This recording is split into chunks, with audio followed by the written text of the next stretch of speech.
أنا العبد السقيم من الخطايا وقد أقبلت ألتمس الطب.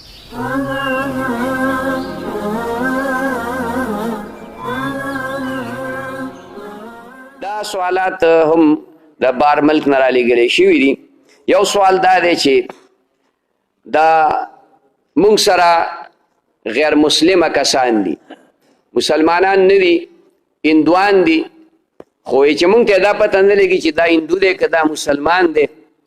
ځکه نن خو د هندو د مسلمان شکل یو شان دی، خو هندو هم ګیره خوري او مسلمان هم ګیره خوري. د مسلمان هم سر انګریزی دی او د هندو سره هم انګریزی دی، هغه هم کوټ پتلونه اغوندي، دی هم کوټ پتلونه اغوندي. څه پته یې لګي چې دا مسلمان دی که دا غیر مسلم دی. خو زمونږ سره خواوشه ملګري وي نو موږ ناست یو، نو هغوی سلام واچوي. آیا موږ به څه چل کوو؟ نو د هغې جواب ته غور باندې واوره.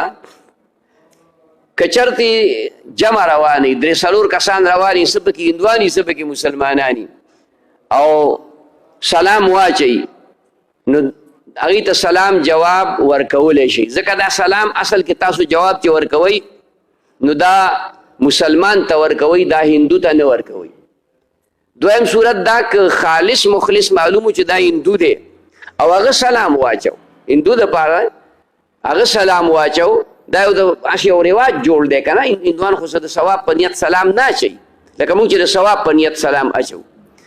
نو داسې سلام یې واچو، نو هغه ته بیا وایه یهدیک الله. یهدیک الله معنا دا ده خدای دې تا ته هدایت نصیب کړي، یعنې خدای تا مسلمان کړي. دا ورته ووایه. که بیا دغه هم نه وه معلومه چې بس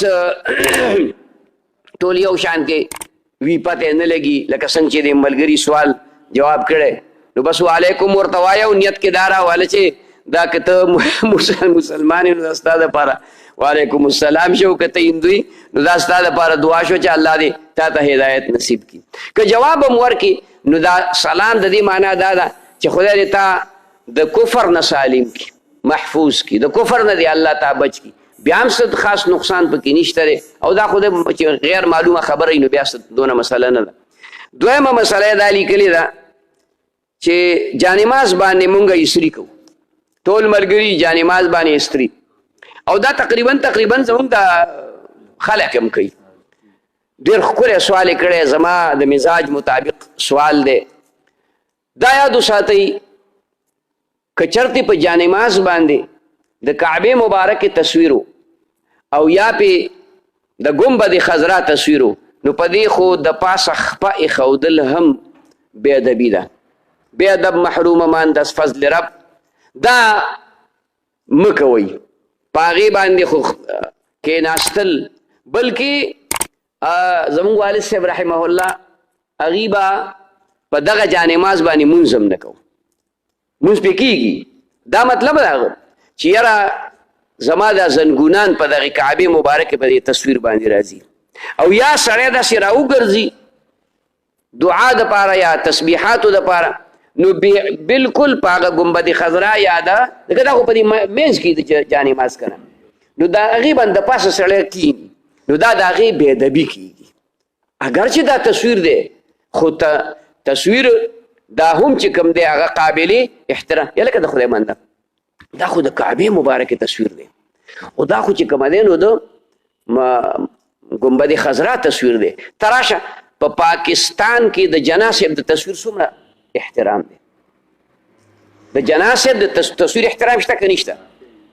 که د جناح صاحب تصویر دی وشله جیل کې دی اچي، بې ادبي دی ولا وکړه جیل کې دی اچي، حالانکې تصویر د جناح صاحب خو نه دی، د جناح صاحب بې حرمتي خو چا نه دی کړې، د هغې بې ادبي خو چا نه دی کړې، د تصویر هغه باندې جرم. نو چې د کعبې مبارکې تصویر، نو دا بل دا چې دا جانماز دا جوړ دی، د دې دا نوم داسې دی جای نماز، د مانځه ځای، او هغه ته استعمالی چې کوم دی نو د اسرې دپاره، نو دا بې ادبي ده، هغې دپاره مه استعمالوئ، په هغې استري مه کوئ، کمبل خور کوي په هغې استري کوي، بل ډبله کپړه خورا کوي په هغې باندې. نو که دا په بار ملک کې څوک کوي، ځکه دا تپوس والا چې کوم دی نو د سعودي نه دغه کړی سوال کړی دی هغه ځای نه سوال را لېږلی دی او نو دلته کې زمونږ په دې کورونو کې هم خلک کوي نو مه کوئ پرې دا بې ادبي ده ښه